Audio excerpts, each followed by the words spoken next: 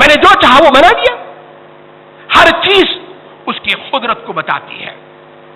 مولانا روم نے ایک حکایت لکھی, غالباً مولانا روم یا مولانا شادی نے ایک حکایت لکھی ہے. کوئی صاحب پیر صاحب جا رہے تھے, ساتھ میں بزرگان وہ مریدان بھی جا رہے تھے.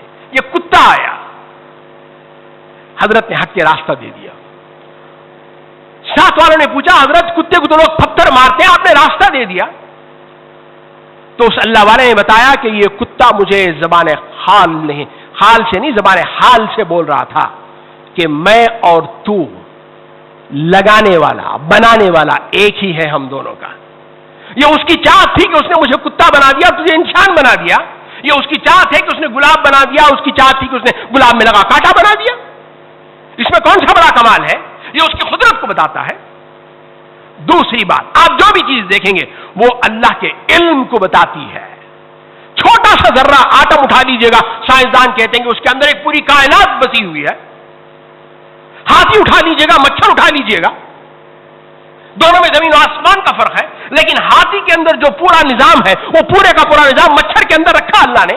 اس کی بھی سونڈ ہے, اس کے بھی پیر ہے, اس کا بھی پیٹ ہے, اس کی بھی آنکھ ہے, اس کے بھی کان. یہ اللہ کا علم نہیں ہے.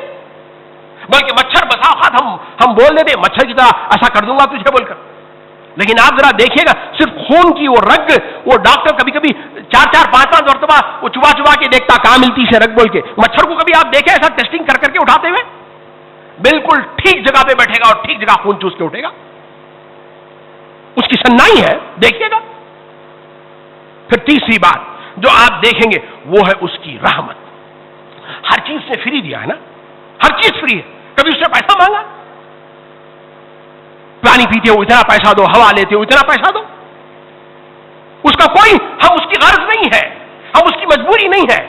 یہ تو صرف محبت ہے کہ وہ ساری چیزیں بے اختیار ہمیں دے رہا ہے. چوتھی چیز جو اگر آپ دیکھیں گے تو پتا چلے گا کہ ہر کام میں اس کی حکمت ہے. کسی کو دیا ہے, کسی کو نہیں دیا ہے, چاہے اس کی حکمت ہمیں سمجھ لگے یا نہ لگے, لیکن ضرور اس کے پیچھے کوئی نہ کوئی مقصد اس کا ہے. پانچویں چیز اس کی ربوبیت.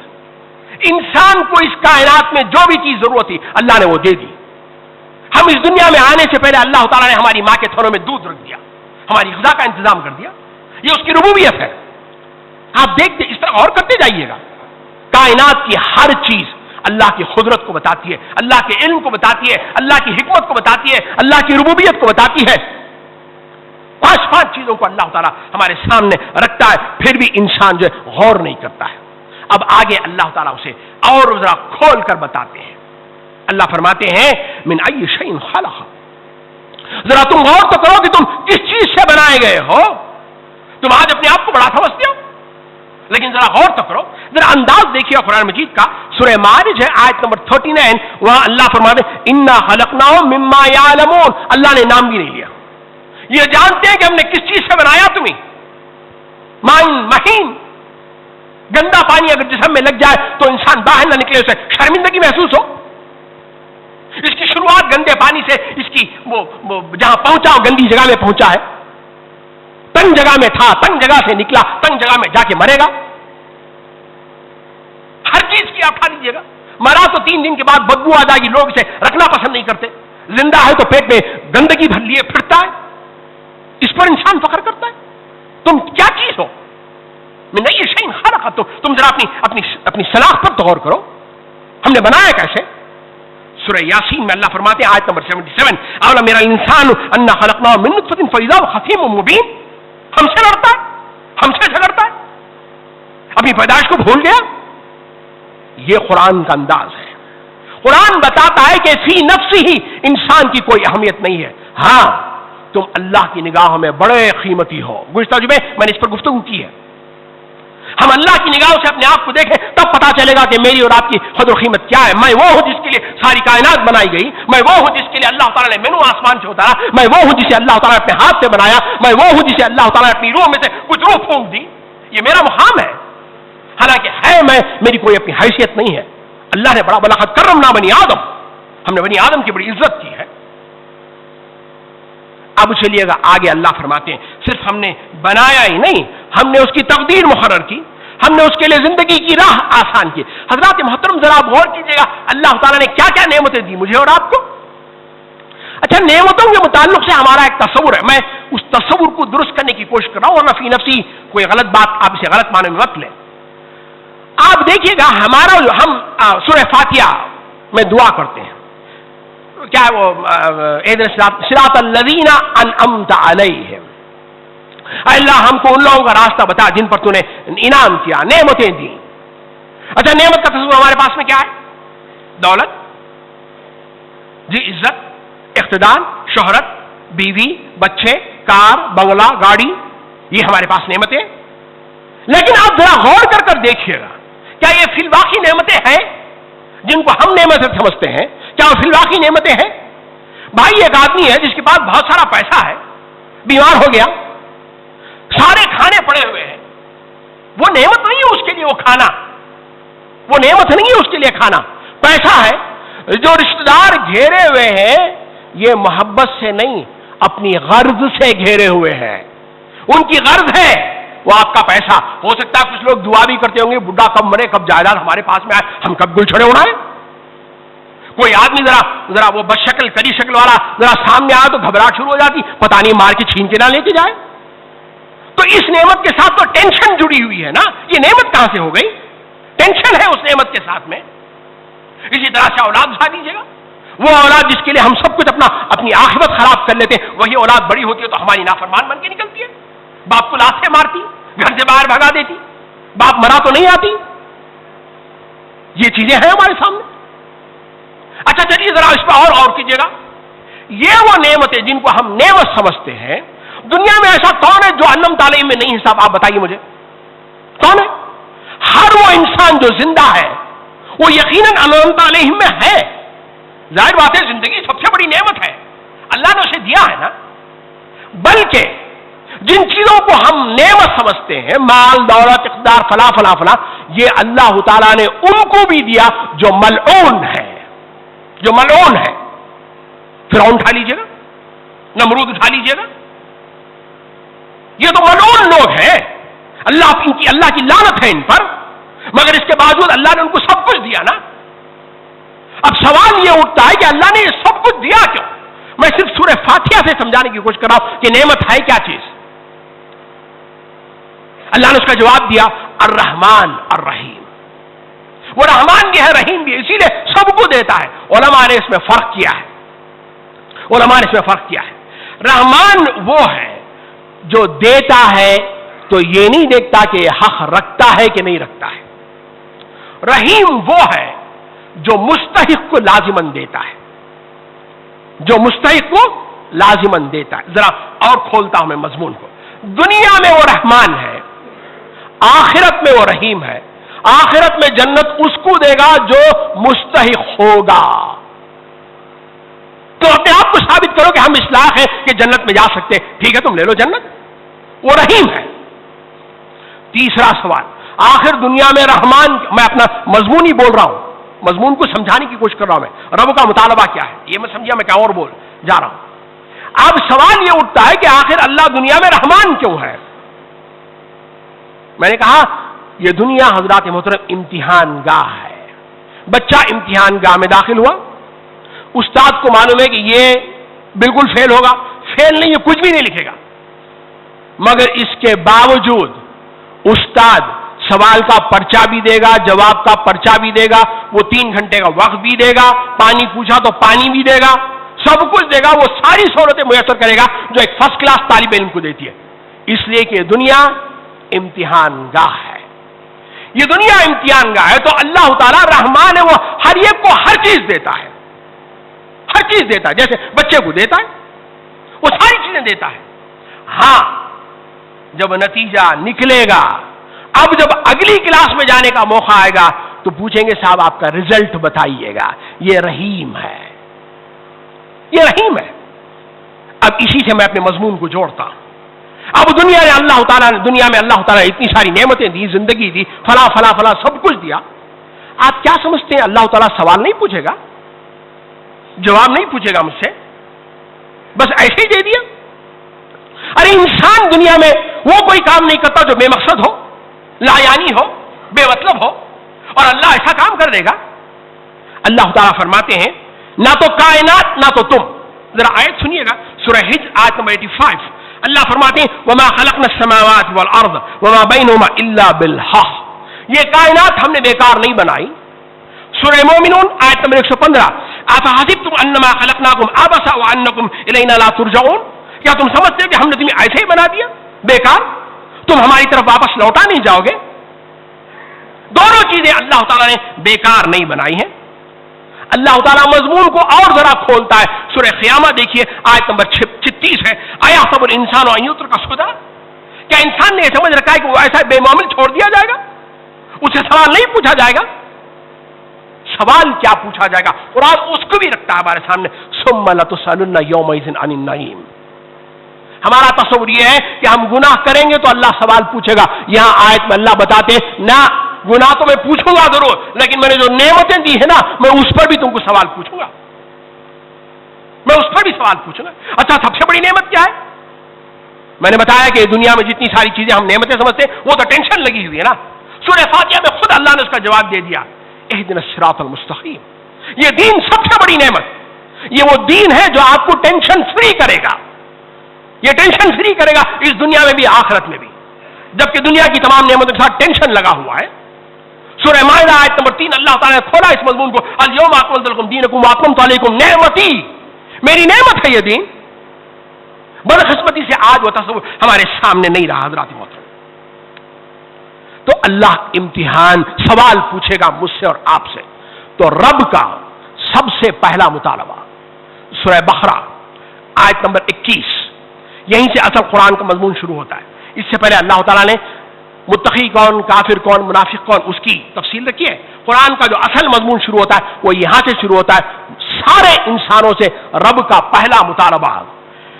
بقرہ آیت نمبر 21، یا ایھا الناس، اے دنیا کے لوگوں، اعبدوا اللہ، عبادت رب، تم رب کے سامنے جھکو، رب کی مانو۔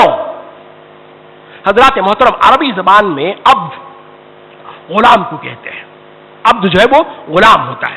عربی زبان میں الطریق المعبد، وہ راستہ جو لوگ چل چل کے، پگڈنڈی ہوتی نا جہاں کھیتی باڑیوں میں وغیرہ میں لوگ چل چل کے راستہ بن جاتا ہے، گویا وہ انسان کے پیروں تلے آیا ہے وہ راستہ، تذلل، عاجزی، انکساری، بے بسی، یہ وہ لفظ ہے اس عبد کے اندر۔ اسی طرح سے عرب البعیر المعبد، وہ اونٹ جس کی ناک میں نکیل پڑ گئی، اب ظاہر بات ہے نکیل جس کے ہاتھ میں ہے وہ چلائے گا، جیسے چاہے وہ ناچنا پڑے گا اس اونٹ کو۔ یہ ہے عبد کا مفہوم، کہ آپ کی اپنی کچھ نہیں چلے، رب جیسا چاہے ویسا آپ کریں، یہ ہے عبادت رب۔ اور رب زندگی کے کسی بھی مرحلے میں، کسی بھی گوٹے میں جو چاہے وہ آپ کو کرنا ہوگا۔ یہ نہیں کہ میں صرف رب مسجد میں مانوں گا، باہر میں خود اپنا رب بن جاؤں گا، ایسا نہیں چلے گا۔ حضرات محترم کبھی کبھی اطاعت، قرآن دیکھیے کیسی کیسی باتوں کو ہمارے سامنے رکھتا ہے، کبھی کبھی ہم اطاعت مجبوری کے تحت بھی کرتے ہیں، نہ چاہتے بھی کرنا پڑتا ہے۔ بڑے لوگ ہیں بول دیتے ہیں کرنا پڑتا، ٹھیک ہے بھائی کیا کریں گے، بیکار وچ وچ کرتے رہیں گے، کرنا چلو کر دیں گے، مانتے ہیں ہم بھی۔ اس معنی میں بھی جو قرآن عبادت کا لفظ استعمال کیا ہے۔ فرعون اور موسیٰ علیہ السلام، ان کا مکالمہ قرآن رکھتا ہے۔ حضرت موسیٰ علیہ السلام فرعون سے فرماتے ہیں ان عبدت بنی اسرائیل، تو نے بنی اسرائیل کو کیا بنا لیا، محکوم، غلام، وہ ہے عبدتا، اس کا کوئی نہیں، جیسے تم چاہتے ہو ویسے ان سے کام لیتے ہو، ان کے لڑکوں کو قتل کر دیتے ہو، ان کی لڑکیوں کو باندھی بنا کے گھر میں رکھ لیتے ہو، جو چاہے وہ کام لیتے ہو۔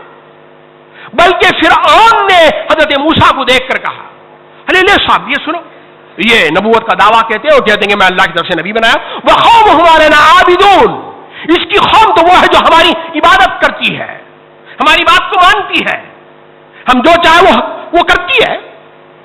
تو اسی لیے علماء نے لکھا ہے عبادت میں دو چیزیں لازماً ہوں گی، ایک تذلل، عاجزی، انکساری، بچھ جانا، دوسرا یہ جو بچھ جانا ہوگا وہ شوق کے ساتھ ہو، محبت کے ساتھ ہو، ورنہ لگی بندی اطاعت تو انسان فور مین کی بھی کرتا ہے، آپ اسے عبادت نہیں بولتے۔ تو یہ دو چیزیں جب تک نہیں ہوں گی وہ عبادت نہیں ہوگی، عبادت رب کا مفہوم پورا نہیں ہوگا۔ عبادت کی ضد کیا ہے وہ بھی آپ سن لیجیے گا. استکبار، کبر، فخر، غرور، انا، میں، یہ وہ الفاظ ہیں. ذرا آیت سن لیجیے گا سورہ مومن آیت نمبر 60. اللہ فرماتے ہیں وَقَالَ رَبُّكُمُ ادْعُونِي أَسْتَجِبْ لَكُمْ إِنَّ الَّذِينَ يَسْتَكْبِرُونَ عَنْ عِبَادَتِي، جو لوگ میری عبادت سے استکبار کرتے ہیں، منہ موڑتے ہیں. تو عبادت کے ضد میں اللہ نے جو لفظ لے کر آیا وہ استکبار ہے. استکبار ہے کیا؟ استکبار ہے کیا؟ اللہ کی مرضی کے خلاف انسان اپنی مرضی چلائے، یہ استکبار ہے. قرآن مجید میں یہ مضمون دو مقامات پر آیا، سورہ فرقان، سورہ جاثیہ، دونوں مقامات پر یہ مضمون آیا ہے. ارأیت من اتخذ الہہ ہواہ، اے نبی کیا آپ نے اس شخص کو نہیں دیکھا جس نے اپنے نفس کو الہ بنا لیا، خدا بنا لیا، خدا بنا لیا، جیسے نفس کہتا ہے ویسے کام کرتا ہے ساری چیزیں. یہ ہے عبداللہ. تم اللہ کے بندے بنو. سب سے پہلا مطالبہ رب کا انسانوں سے کہ تم عبداللہ بنو. اسی عبداللہ کو قرآن ایک اور لفظ سے تعبیر کرتا ہے، وہ ہے صبغۃ اللہ. یہ آیت بھی آپ کو ملے گی سورہ بقرہ ہی میں ہے، آیت نمبر 138. اللہ فرماتے ہیں صبغۃ اللہ ومن احسن من اللہ صبغہ ونحن لہ عابدون. اللہ کا رنگ اختیار کرو، یونیپولار بنو، ایسٹمن کلر مت بنو، مختلف فلاں کا سب کا مکسچر مت بنو، کاکٹیل مت بنو، تم ایک بنو، رب کا رنگ اختیار کرو. عربی زبان میں لون بھی رنگ کو کہتے ہیں. لون صبغہ دونوں الفاظ ہیں، دونوں میں فرق ہے. لون جو ہے وہ فطری ہے، یہ ہاتھ کا جو رنگ ہے یہ لون ہے. اگر اس پر آپ نے مہندی لگا لی نا یہ مہندی صبغہ ہے. اور وہ صبغہ جو ہے نا فطرت کے اس رنگ میں ایسے مل جائے گی کہ آپ اسے الگ نہیں کر سکتے. مہندی کو آپ الگ نہیں کر سکتے، اگر چڑھ گئی جلد میں ہو وہ اب جلد کا حصہ بن گئی. تو اللہ نے بتایا کہ اپنے اس جسم پر اللہ کے رنگ کو ایسے چڑھا لو کہ وہ نکل نہیں پائے.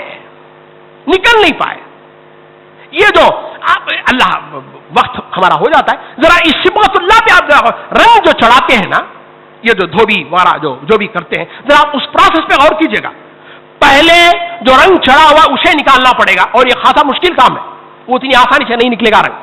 اچھا اس کے بعد جس رنگ میں آپ کو ڈالنا اس رنگ میں ڈبونا ہے، پھر رنگ کو پکا کرنے کے لیے اسے پکانا ہے، پھر نکال کے دیکھیں اگر نہیں پکا تو پھر بھی ایک ڈبکی ڈالو، اور جب رنگ چڑھ گیا نا تو اب دوسرے کپڑوں کے ساتھ مکس نہیں کرنے. ساری چیزیں ہیں، عورتوں سے پوچھ لیجیے گا وہ بتائیں گی مجھ سے اچھا. یہ قرآن کہتا ہے اس عبداللہ کی آخری سیڑھی ہے رضوان اللہ. آدمی صرف اللہ کی رضا، بس اور کچھ نہیں چاہیے. مجھے آپ کا شکریہ نہیں چاہیے، مجھے آپ کا تھینک یو نہیں چاہیے. میں جو بھی کر رہا ہوں صرف اس لیے کر رہا ہوں کہ اللہ راضی ہو جائے. سورہ توبہ ہے آیت نمبر 72. اللہ فرماتے ہیں وَرِضْوَانٌ مِّنَ اللَّهِ أَكْبَرُ ذَلِكَ هُوَ الْفَوْزُ الْعَظِيمُ. یہ جو اللہ کی رضا ہے یہ بہت بڑی چیز ہے. وَذَلِكَ هُوَ الْفَوْزُ الْعَظِيمُ. سب سے بڑی کامیابی تو اصل میں یہ ہے. تم سمجھتے ہو کہ دنیا اور دنیا کے چیزیں مل گئی تو بہت بڑے کامیاب ہو گئے تم. تو یہ رب کا پہلا مطالبہ تھا مجھ سے اور آپ سے کہ تم عبداللہ بنو. اس عبداللہ کے لیے دوسرا صبغۃ اللہ، اس عبداللہ کی آخری سیڑھی رضوان اللہ. اللہ کی رضا ہم ہے، میں کچھ نہیں، میرا کچھ نہیں. یہ عبداللہ ہی کا دوسرا لفظ ہے رضوان اللہ. رب کا دوسرا مطالبہ مجھ سے اور آپ سے سورہ بقرہ ہی میں ہے آیت نمبر 30. اللہ فرماتے ہیں وَإِذْ قَالَ رَبُّكَ لِلْمَلَائِكَةِ إِنِّي جَاعِلٌ فِي الْأَرْضِ خَلِيفَةً. یاد کرو اس وقت کو جب میں نے فرشتوں سے کہا تھا کہ میں زمین میں اپنا خلیفہ بنانے والا ہوں. خلیفۃ اللہ، اللہ کا خلیفہ، اللہ کا نمائندہ. اس لفظ پر بڑی علمی بحث ہے، میں صرف اشارہ کر رہا ہوں، تفصیل میں جانے کا موقع بھی نہیں ہے. بعض لوگوں نے کہا کہ بھئی خلیفہ جو پیچھے آیا، اب اس کی تشریح بعض لوگوں نے کی جن پہلے تھے بعد میں انسان آئے تو جنوں کا خلیفہ انسان بنا. بعض لوگوں نے کہا کہ انسان خلیفہ ہے رسول کا. حضرت ابو بکر اپنے آپ کو خلیفۃ الرسول کہا کرتے تھے، میں رسول کا خلیفہ ہوں. بعض لوگوں نے کہا کہ نہیں صاحب یہ انسان جو وہ اللہ کا خلیفہ ہے. اب اس میں ایک بڑا اشکال لوگوں نے یہ اٹھا دیا کہ خلیفہ وہ ہوتا ہے جب آدمی مر جائے نا. اب اللہ کے ساتھ تو یہ تصور ہے نہیں، اللہ تو ہے نا، پھر اس کا خلیفہ کیسے ہو سکتا ہے؟ قربان جائیے قرآن نے اس کو بھی واضح کر دیا. ذرا اس آیت کو آپ سنیے گا، سورہ آراف ہے آیت نمبر 150 ہے.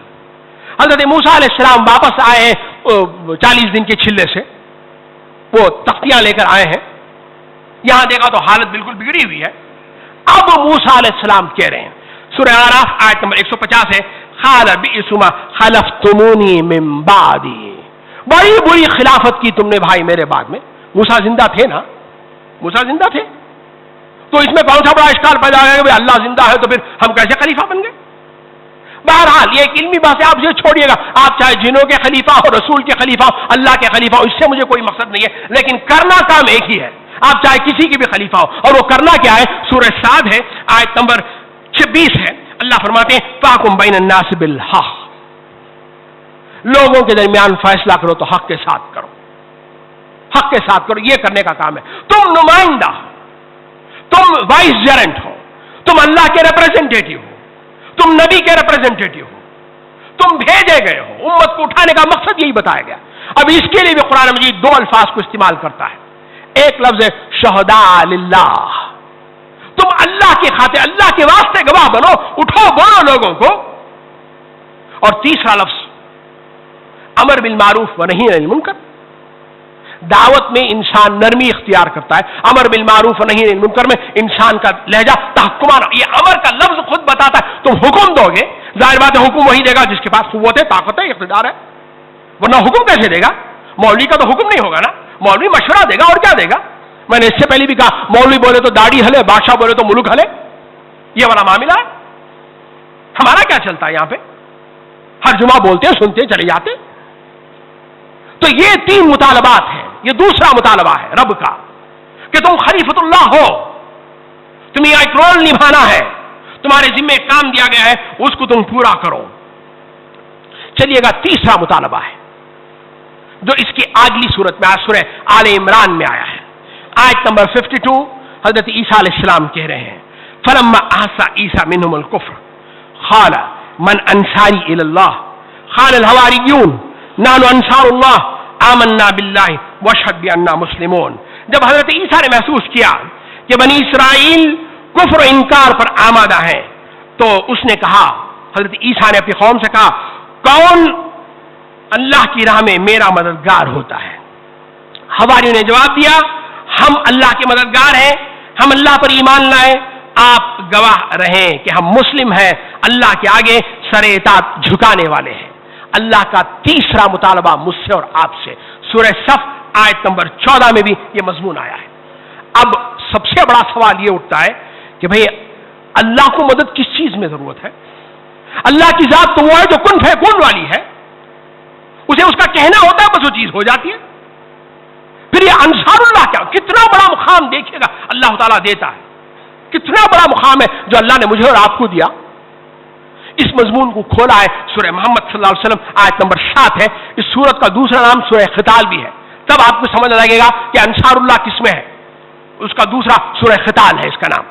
اب وہ آیت سنیے گا، اللہ فرماتے ان تنصروا اللہ ینصرکم ویثبت اقدامکم، تم اللہ کی مدد کرو تو اللہ تمہاری مدد کرے گا اور دشمنوں کے مقابلے میں تمہارے قدموں کو کھڑا کر دے گا۔